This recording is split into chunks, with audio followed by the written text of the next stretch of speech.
Hi guys, it's Allie with Allie Answers. I hope that you're having a fantastic day. If this is your first time watching one of my videos, then welcome. And if you are a subscriber or a returning watcher, thank you so much. If you haven't yet subscribed, I sure hope that you will. It costs $0 and helps more people see these videos. Let's answer one of the questions I get very often this time of year. And that is, should I bring my loved one home to my house or home to the house that they were in previously to moving into senior living, long-term care, etc.? Should I bring them home for the holiday? The answer is, it depends. It depends. I know that it would be easier if I just said yes or no and then our video would be over, but it's not that simple.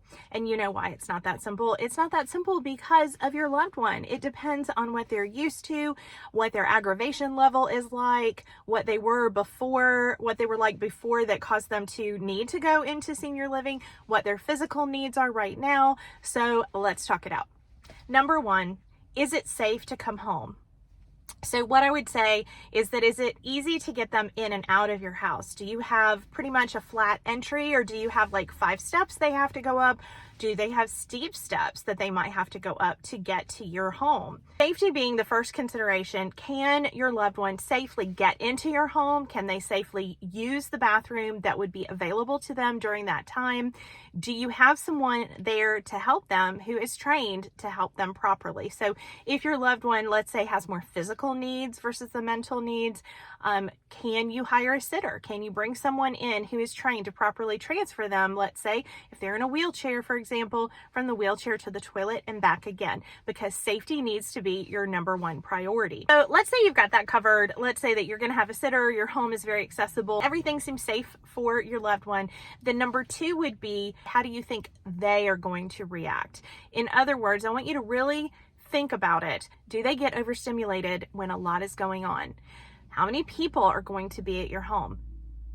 You need to think about this, because if you're going to have 10 people in the house and 5 of them are small children, it is going to be hard for you to put a cap on the noise that may aggravate your loved one. There may be just too much going on for them, and in that case, that needs to be a consideration.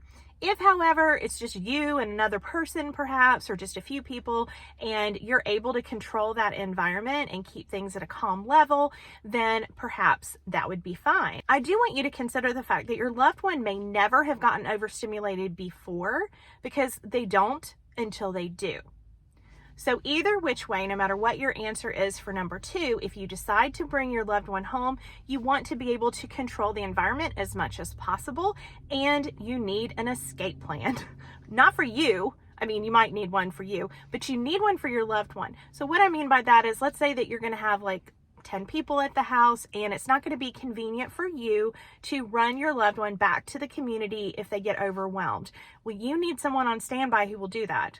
A spouse, an adult child, someone, the sitter, someone who can help your loved one get back to their familiar environment. Now, this is a tough one emotionally for a lot of families, so I'm just going to speak directly to you like I always do.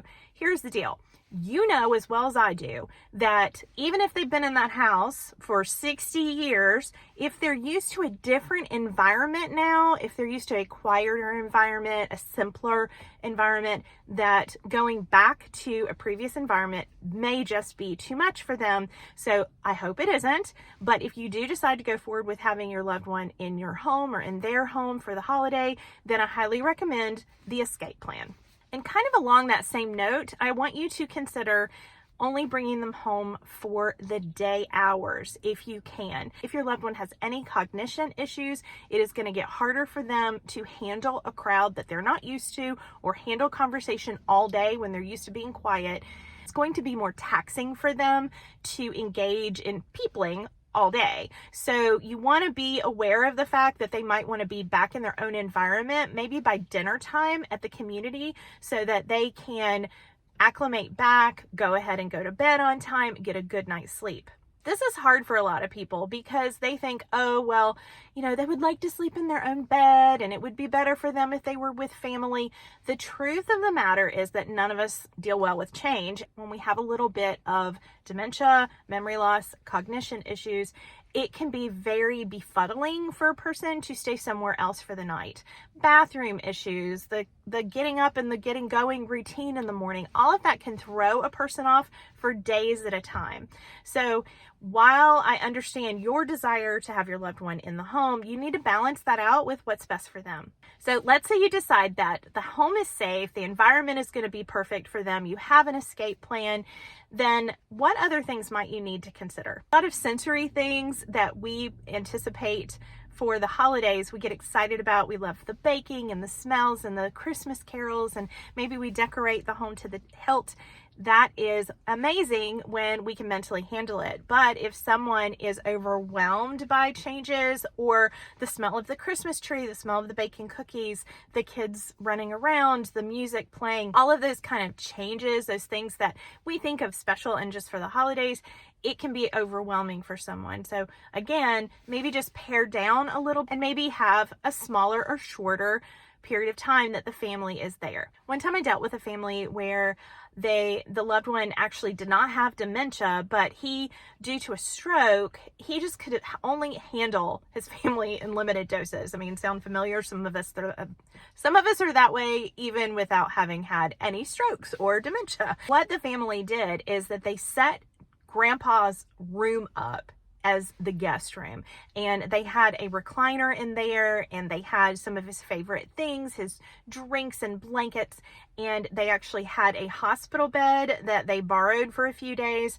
and they brought Grandpa to the house for 2 days in a row for a period of time, and that was his little haven, his little quiet place that he could go when he needed quiet or if he needed to get away. And so they created that escape plan within the house. In their case, they decided to have him back in his facility during the time overnight and things like that. And then they brought him in during his best time of day. So they brought him in at like 10 o'clock in the morning, and then they kept him going and having a good time, and they gave him a little time to rest. And then they had an early supper and got him back to the community before his bedtime routine.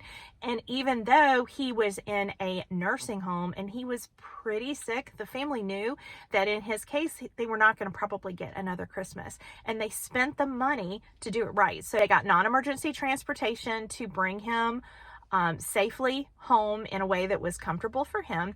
And we're actually allowed to hire someone who had that weekend off and pay them. And it was a caregiver that he was familiar with. And it went awesome. It went wonderfully. Okay, let's say you've listened to this video and you're like, girl, you don't know my family. They're going to be fine. I'm going to have them here for 3 days. It's going to be great. Awesome. I hope that is exactly how it goes. I truly do.